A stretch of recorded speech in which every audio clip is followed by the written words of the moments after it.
in Waterloo, New York. It was there that people lowered their flags to half-mast and decorated the graves to honor the American Civil War dead. The concept of setting aside a day to remember those who had paid the ultimate price during the Civil War originated in the mind of General John Alexander Logan. Sometime later, it was expanded to encompass all those who had sacrificed their lives for their nation, from the Revolutionary War to the present. As originally conceived, May 30th was set aside every year as Memorial Day. In 1971, the federal government decreed that the observance of Memorial Day be on the last Monday of May.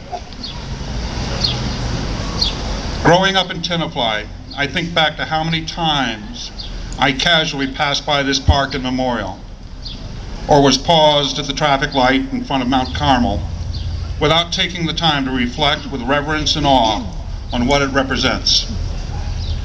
It is my hope that when you leave here today, you will have a newfound or refortified debt of gratitude for those that left this town and towns across our great nation to serve in our military, not knowing if they would ever return home again. Most, like me and my friends, were ordinary men and women. Your neighbors, your classmates, the sons and daughters of people you work with. All of them rose to the country's call, met seemingly impossible odds, and did extraordinary things. I hope today you are touched by the ultimate sacrifice that so many service people have made for our country. The suffering it has brought to mothers, fathers, sisters, brothers, relatives, and friends.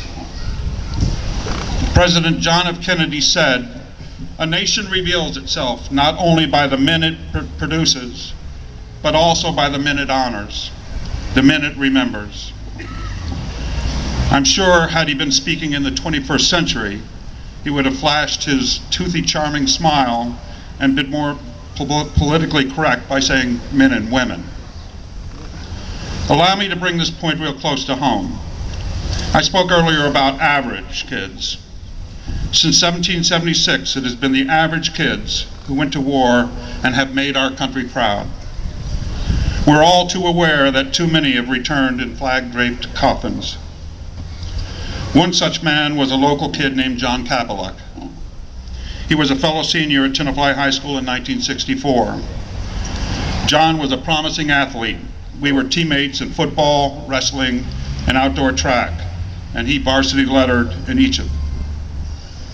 In 1966, John was inducted into the U.S. Army and thrust into the muddled affairs of an obscure and distant conflict in Vietnam. After basic training, advanced infantry training, and airborne jump school, he went to Vietnam, where he fought with his 173rd Airborne 503rd Infantry. While on patrol in the highlands west of Dak To, on November 8, 1967, Specialist 4th Class Kapeluk, a radio operator, was fatally wounded at the age of 20 in an enemy ambush while trying to get his besieged platoon something they desperately needed: water.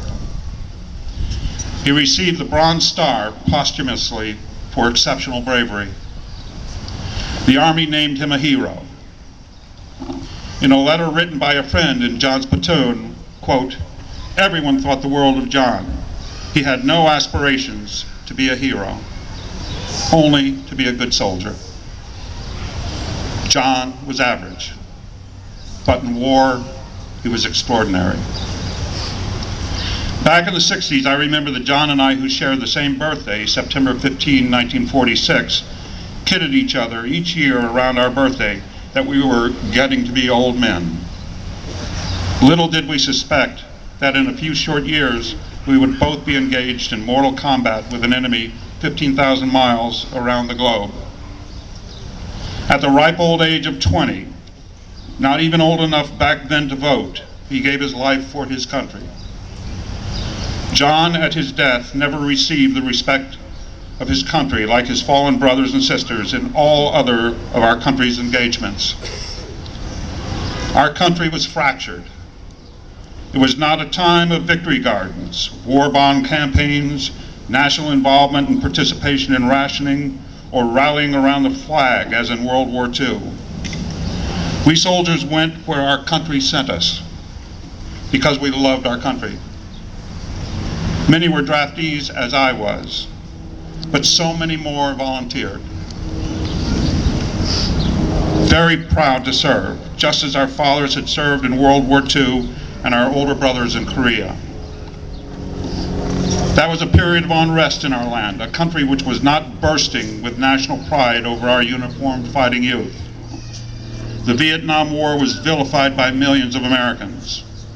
By association, the young American soldiers who were responding to their country's call were vilified as well. Any of you remember the 1970 song by Crosby, Stills, Nash & Young, Ohio, with its repeating phrase, 4 dead in Ohio? It was a protest song about 4 Kent State University students killed in an anti-war demonstration. We who returned from Vietnam had that song playing in our heads while we were protecting the rights of our countrymen to dissent. There was no welcoming song written